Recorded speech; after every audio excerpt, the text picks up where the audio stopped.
ದರ್ಶನ್ ಮತ್ತು ಗ್ಯಾಂಗ್ನಿಂದ ರೇಣುಕಾಸ್ವಾಮಿ ಬರುವರ ಹತ್ಯೆ ಪ್ರಕರಣಕ್ಕೆ ಸಂಬಂಧಪಟ್ಟಂತೆ ಇವತ್ತು ಕೋರ್ಟ್ಗೆ ಹಾಜರಾಗಬೇಕಾಗಿತ್ತು ದರ್ಶನ್. ಆದರೆ ಇವತ್ತು ಖುದ್ದು ಹಾಜರಾತಿಯಿಂದ ವಿನಾಯಿತಿ ಕೊಡಿ ಅಂತ ಹೇಳಿ ಅವರು ಒಂದು ಅರ್ಜಿಯನ್ನು ಹಾಕಿದ್ರು.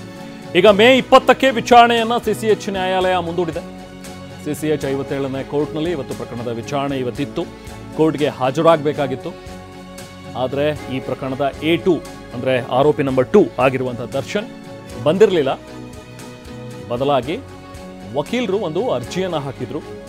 ಖುದ್ದು ಹಾಜರಾತಿಯಿಂದ ವಿನಾಯಿತಿ ಕೊಡಿ, ಯಾಕಂದರೆ ನಮ್ಮ ಕಕ್ಷಿದಾರರಿಗೆ ಬೆನ್ನು ನೋವಿನ ಸಮಸ್ಯೆ ಇದೆ, ಸೊ ಹಾಗಾಗಿ ಅವರು ಬರೋದಕ್ಕಾಗೋದಿಲ್ಲ ಅಂತೇಳಿ ಅದರ ವಿಚಾರಣೆಯನ್ನು ಈಗ 20ಕ್ಕೆ ಮುಂದೂಡಿದೆ. ಮೇ 20ನೇ ತಾರೀಕಿಗೆ ವಿಚಾರಣೆ ಇರುತ್ತೆ. ಅದಾದ ನಂತರ ಖುದ್ದು ಹಾಜರಾಗಬೇಕಾ ಇಲ್ವಾ ಅನ್ನುವಂಥದ್ರ ಬಗ್ಗೆ ಅರ್ಜಿಯ ಬಗ್ಗೆ ತೀರ್ಮಾನ ಆಗುತ್ತೆ. ಹೆಚ್ಚಿನ ಮಾಹಿತಿ ನಾವು ಪ್ರತಿನಿಧಿ ಪ್ರಜ್ವಲ್ ನೀಡ್ತಾರೆ. ಪ್ರಜ್ವಲ್, ಈಗ ಈ ಪ್ರಕರಣ ಅಂದರೆ ಏನು ಇವರು ವಕೀಲರು ಅರ್ಜಿಯನ್ನು ಸಲ್ಲಿಸಿದ್ರು, ಅದರ ವಿಚಾರಣೆ ಮಾತ್ರ ಮುಂದೂಡಿರುವಂಥದ್ದು. ಇನ್ನು ಉಳಿದಂತೆ ಈಗ ಪ್ರೊಸೀಡಿಂಗ್ಸ್ ಪವಿತ್ರ ಗೌಡ ಬಂದಿರೋದು ಮತ್ತು ಬೇರೆ ಇನ್ನು ಆರೋಪಿಗಳು ಬಂದಿರುವಂಥದ್ದು, ಅದರ ಪ್ರಕ್ರಿಯೆ ಇನ್ನು ಕೂಡ ನಡೀತಾ ಇದೆಯಾ? ಏನು ಡೀಟೇಲ್ಸ್ ಇದೆ ಪ್ರಜ್ವಲ್?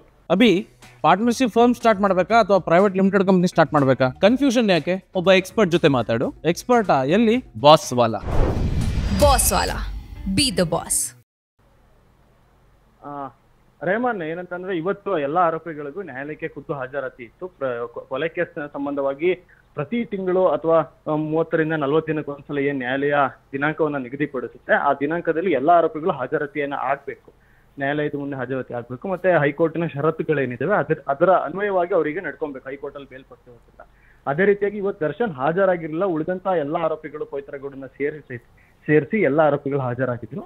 ಎಲ್ಲಾ ಆರೋಪಿಗಳಿಗೂ ಸೇರಿಸಿದಂತೆ ದರ್ಶನ್ಗೂ ಸೇರಿಸಿದಂಗೆ ಮುಂದಿನ ದಿನಾಂಕವನ್ನ ಮುಂದಿನ ತಿಂಗಳು 20ನೇ ತಾರೀಕಿಗೆ ನ್ಯಾಯಾಲಯ ನೀಡಿದೆ. ಆದ್ರೆ ಈ ನಡುವೆ ಒಂದೇ ಒಂದು ವಿಚಾರ ಏನಂತ ಅಂದ್ರೆ, ದರ್ಶನ್ ವಿಚಾರಣೆಗೆ ಯಾಕೆ ಹಾಜರಾಗಿಲ್ಲ ಅಂತ ಹೇಳಿ ದರ್ಶನ್ ಪರ ವಕೀಲರು ಆತನಿಗೆ ಬೆನ್ನು ನೋವಿದೆ, ಹೀಗಾಗಿ ವಿಚಾರಣೆಗೆ ಹಾಜರಾಗಿಲ್ಲ ಅಂತ ಹೇಳಿ ಎಕ್ಸಂಪ್ಷನ್ ಅನ್ನ ಫೈಲ್ ಮಾಡಿದ್ರು, ಅಂದ್ರೆ ವಿನಾಯಿತಿ ಅರ್ಜಿಯನ್ನ ಫೈಲ್ ಮಾಡಿದ್ರು.